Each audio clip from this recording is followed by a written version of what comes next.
ये तो आप सभी जानते ही हैं कि हमारे ब्रह्मांड में सभी ग्रह और तारे एक दूसरे से कितनी ज्यादा दूरी पर मौजूद हैं। ये दूरी इतनी ज्यादा है कि हमारा किसी भी अन्य ग्रह तक पहुंचना इतना आसान भी नहीं है।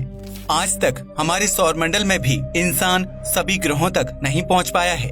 यदि बात सोलर सिस्टम के बाहर मौजूद ग्रह की करें, फिर तो वहां तक पहुंच पाना अभी के मुकाबले तो हमारे लिए असंभव सा ही है। हालांकि वैज्ञानिक हमारे सोलर सिस्टम के बाहर भी ऐसे कई नए ग्रहों की खोज कर रहे हैं जहां पर उन्हें शायद जीवन के संकेत भी मिल सकते हैं। लेकिन फिर भी वह ग्रह हमसे इतने दूर हैं कि यदि हमें वहां जीवन के संकेत भी मिल गए तो भी हमारा वहां तक पहुंच पाना काफी मुश्किल होगा। यहाँ तक कि यदि कोई अन्य ग्रह पूरी तरह से हमारी धरती की ही तरह हैबिटेबल भी हुआ तो भी हमें उस ग्रह तक पहुँचने के लिए न जाने कितने हजारों लाखों सालों का समय लग जाएगा और तब तक तो न जाने कितनी पीढ़ियां आकर चली भी गई होंगी। आपको ये जानकर बहुत ही हैरानी होगी कि हमारे सूर्य का सबसे नजदीकी स्टार सिस्टम, जिसका नाम है अल्फा सेंटोरी, वो हमारे सूर्य से 4.3 लाइट ईयर्स की दूरी पर मौजूद है। यानी कि वह हमसे ट्रिलियन मील की दूरी पर है। इसलिए हमारा सूर्य के सबसे नजदीकी स्टार सिस्टम तक पहुंचना अभी बिल्कुल असंभव है। यदि हम आज की टेक्नोलॉजी के हिसाब से किसी स्पेस शटल को भी इस स्टार सिस्टम की ओर भेजते हैं और यदि वह 17,600 मीटर पर आवर की गति से भी चलता है तो उसे लगभग 1,65,000 सालों का समय लग जाएगा अल्फा सेंटुरी तक पहुंचने के लिए।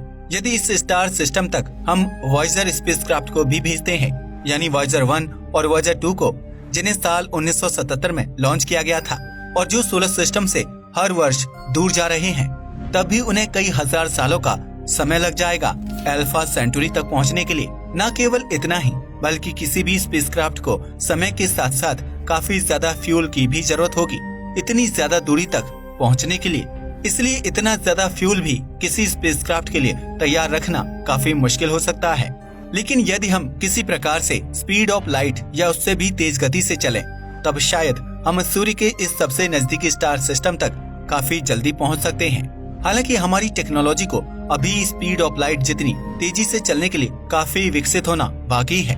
लेकिन आपको ये जानकर बहुत ही हैरानी होगी कि जॉनसन स्पेस सेंटर में नासा एडवांस प्रोपल्शन टीम को लीड करने वाले डॉक्टर हैरोल्ड जी वाइट का ये कहना था कि उन्होंने एक ऐसी खोज की है जिसके द्वारा अब वे स्पीड ऑफ लाइट से भी तेज गति से ट्रेवल करने के बारे में सोच सकते हैं। उन्होंने उस कॉन्सेप्ट को नाम दिया था द अल्क्यूबियर वार्प ड्राइव।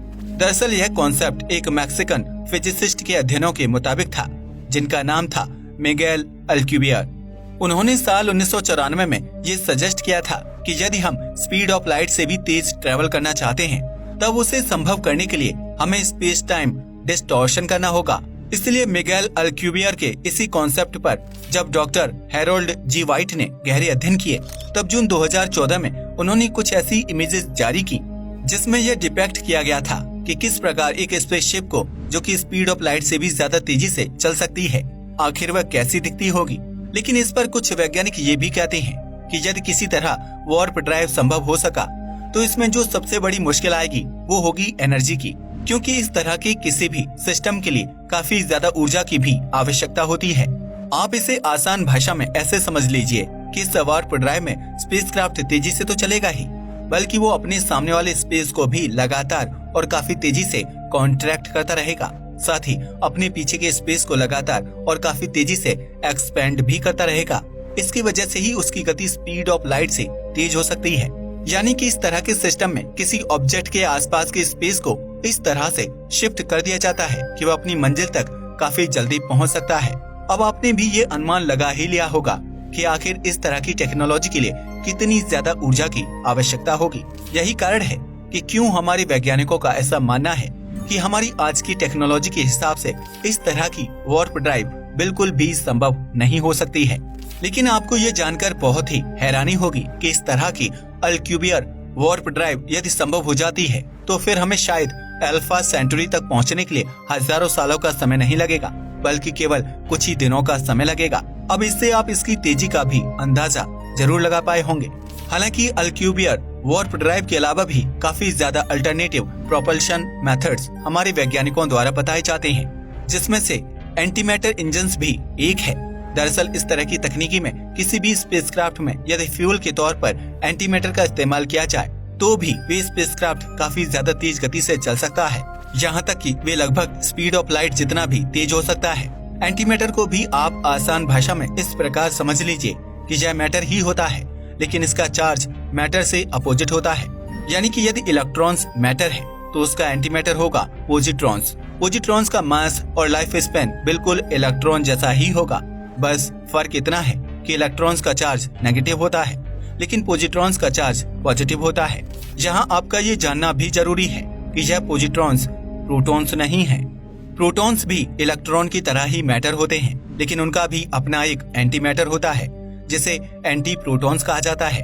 अब शायद आपके मन में ये सवाल भी आए कि क्या न्यूट्रॉन्स का भी कोई एंटीमैटर होता है या नहीं, क्योंकि वे तो नेचुरली चार्ज्ड होते हैं। तो इसका जवाब है हाँ, न्यूट्रॉन्स के भी एंटीमैटर होते हैं जिन्हें एंटी न्यूट्रॉन्स कहा जाता है।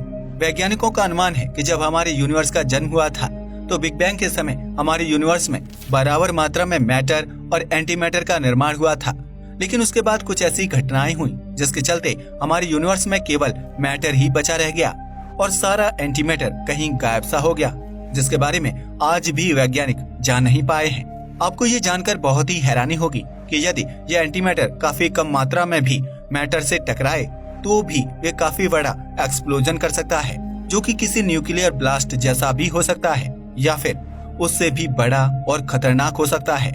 यानी कि जब भी एंटीमैटर और मैटर आपस में टकराते हैं तो उससे काफी ज्यादा ऊर्जा बनती है। इसलिए यही कारण है कि क्यों हमारे वैज्ञानिक ये मानते हैं कि यदि किसी स्पेसक्राफ्ट में एंटीमैटर और मैटर को फ्यूल की तरह आपस में एक साथ इस्तेमाल किया गया तो उसे इतनी ज्यादा ऊर्जा का निर्माण किया जा सकता है कि वह उस स्पेसक्राफ्ट को काफी तेज गति से चला सकता है। लेकिन यहाँ पर भी सवाल ये आता है कि एंटीमैटर कहाँ से मिलेगा। वैसे तो एंटीमैटर मैटर की ही तरह बिग बैंग के दौरान ब्रह्मांड में फैला था, लेकिन फिर भी यह एंटीमैटर मैटर के मुकाबले हमारे ब्रह्मांड में काफी रेयरली ही पाया जाता है। हालांकि हमारे वैज्ञानिकों ने खुद से भी एंटीमैटर का निर्माण किया है, लेकिन यह एंटीमैटर इतनी कम मात्रा में है कि वह पानी तक को भी उबाल नहीं सकता। वैज्ञानिकों के मुताबिक हम इससे केवल एक छोटे बल्ब को ही थोड़े समय के लिए जला सकते हैं। पर आपको जानकर हैरानी होगी कि इतने से एंटीमैटर को बनाने में ही वैज्ञानिकों को अरबों डॉलर की बिजली और एनर्जी का प्रयोग करना पड़ा। इसलिए कहा जाता है कि यदि एंटीमैटर का निर्माण करना भी है तो भी उसके लिए काफी ज्यादा फाइनेंशियल सपोर्ट की जरूरत होगी। ऐसा इसलिए क्योंकि धरती पर अब तक का सबसे ज्यादा महंगा सब्सटेंस एंटीमैटर को ही माना जाता है। आपको ये जानकर बहुत ही हैरानी होगी कि केवल 1 ग्राम एंटीमैटर ही 62.5 ट्रिलियन डॉलर जितना महंगा है। लेकिन यदि मान लीजिए कि एंटीमैटर को बना भी लिया गया और इसके लिए फाइनेंशियल सपोर्ट भी हमारे वैज्ञानिकों को मिल सका, तब भी ये इतना आसान नहीं होगा, क्योंकि फिर इसे स्टोर करना काफी मुश्किल होगा। ऐसा इसलिए क्योंकि यदि थोड़ा सा भी एंटीमैटर मैटर से टकरा गया तो वह इतना ज्यादा एक्सप्लोजिव हो सकता है कि वह पूरी की पूरी धरती पर हमारे अस्तित्व को ही नष्ट कर सकता है। और यही कारण है कि एंटीमैटर को दुनिया का सबसे खतरनाक एक्सप्लोजिव भी माना जाता है, जिसे छूना भी हम इंसानों के लिए या किसी भी तरह के मैटर के लिए काफी ज्यादा खतरनाक है। अब इससे आप ये अनुमान भी जरूर लगा पाए होंगे कि यह कितना खतरनाक हो सकता है। साथ ही अब आप ये भी जरूर समझ ही गए होंगे कि आखिर हमारे सूर्य के सबसे नजदीकी स्टार सिस्टम तक भी पहुंचना कितना ज्यादा मुश्किल हो सकता है।